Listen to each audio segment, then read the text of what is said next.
फिर आए एक और भैया, उन्होंने कहा कि मैं भी मानता हूं कि बच्चा समाज को देखकर ही सीखता है, बच्चा अपना ज्ञान का निर्माण खुद करता है, लेकिन लेकिन जैसे प्याजे कहते हैं कि जैसे जैसे बच्चा मैच्योर होगा वैसे वैसे ज्ञान बढ़ेगा, जितना वातावरण के साथ अनुभव होगा उतना ज्ञान बढ़ेगा।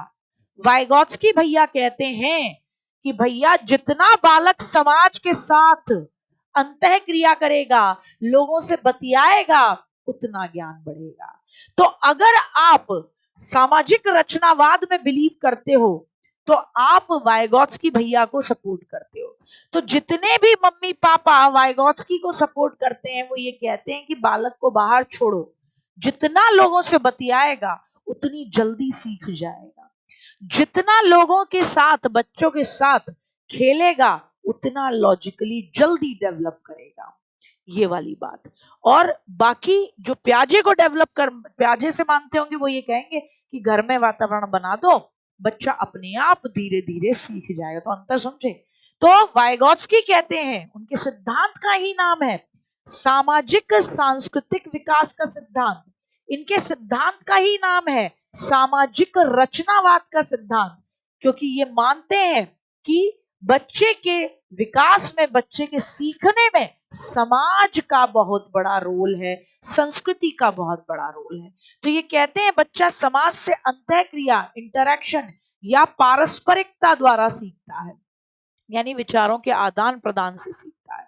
ये कहते हैं डेवलपमेंट जब होगा तो बच्चा क्या करेगा, बच्चा सहभागी क्रियाएं करेगा, लोगों के साथ इन्वॉल्व होगा, और फिर बच्चा उसका विकास जो है वो सामाजिक सहभागी क्रियाओं से फिर उसकी पर्सनल क्रियाओं में परिवर्तित होता है।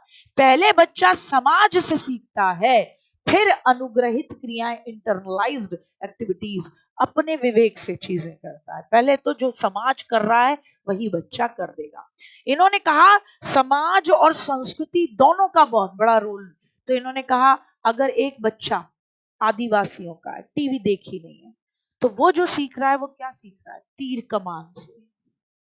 वो जो सीख रहा है भाले को कैसे फेंका जाता है, वो जानवरों की आवाज, जानवरों की सरसराहट, जानवरों के कदमों की आहट, चीखने चिल्लाने, सबको समझता है, क्योंकि उसके अड़ोस पड़ोस की संस्कृति में यही सारी चीजें। एक बच्चा जो कि कहाँ पढ़ा बढ़ रहा है, किसी शहर में, वो TV, calculator, mobile phone, YouTube, Instagram, इनको देख रहा है। कैलकुलेटर, ये भाषा, ये मदद करते हैं।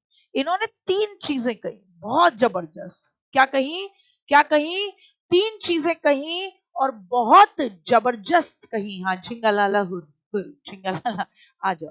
इन्होंने कहा कि भैया सीखने में ना एक प्रोसेस गुजरती है। लोगों ने कहा क्या, बोले तुम्हारे जीवन में कोई आएगा, और जो कोई व्यक्ति तुम्हारे जीवन में आएगा उस व्यक्ति को तुम कहोगे MKO। क्या कहोगे, MKO। तुम्हारे जीवन में जो कोई आएगा, तुम्हारे सिखाने में मदद कराएगा, वो व्यक्ति कहलाएगा, तुम्हारा क्या कहलाएगा बेटा, MKO। और ये व्यक्ति जो तुम्हें मदद देगा, उस मदद को तुम कहोगे, क्या कहोगे, इसके फोल्डिंग। क्या कहोगे उस मदद को, इसके फोल्डिंग कहोगे। और इस मदद से जो तुम्हारे रिजल्ट में परिवर्तन आएगा, यानी रिजल्ट में परिवर्तन कहो, या जो गैप आप अंतर जो दिखाई देगा, जो अंतर, जो गैप आपका आएगा रिजल्ट में, वो कहलाएगा ZPD। तो ये तीन बातें उन्होंने कही। क्या कही, ये तीन बातें उन्होंने कही कि इनके सिद्धांत का नाम है निर्मितवाद या रचनात्मकता का सिद्धांत। अब भैया जिसके सिद्धांत का नाम ही हो निर्मितवाद, कंस्ट्रक्टिविज्म, तो उस व्यक्ति को क्या कहा जाता है, इन्हें कहा जाता है आधुनिक रचनावाद के पापा जी। क्या कहा जाता है, आधुनिक रचनावाद के पापा जी। क्या कहा जाता है, आधुनिक रचनावाद के जनक कहा जाता है। किनको, ब्रूनर भैया को। तो जैसे प्याजे 4 स्टेजेस लेकर आए, ब्रूनर 3 स्टेजेस लेकर आए। प्याजे के विकल्प में 3 स्टेजेस किसने दी, तो ब्रूनर ने दी। उन्होंने कहा बच्चा अपने ज्ञान का निर्माण खुद करता है, बच्चा बिल्कुल नन्ना वैज्ञानिक है और इनके सिद्धांत का नाम ही है निर्मितवाद या रचनावाद, और इन्हें आधुनिक रचनावाद का पापा कहा जाता है। इनकी 3 स्टेज पियाजे की 4 स्टेज से मैच खाती हैं। पहली स्टेज इनएक्टिव स्टेज, 0 से 3 साल बच्चा शारीरिक क्रियाओं के माध्यम से सीखता है। दूसरी स्टेज 3 से लेकर 12 साल, जिसे इन्होंने आइकॉनिक प्रतिबिंबात्मक नाम दिया। मैं रिक्वेस्ट करूंगी इसे अंग्रेजी में याद करें। Inactive iconic symbolic, inactive iconic symbolic, inactive iconic symbolic. क्यों? क्योंकि इनएक्टिव का मतलब क्रियात्मक, आइकॉनिक का मतलब प्रतिबिंबात्मक, और सिंबॉलिक का मतलब सांकेतिक।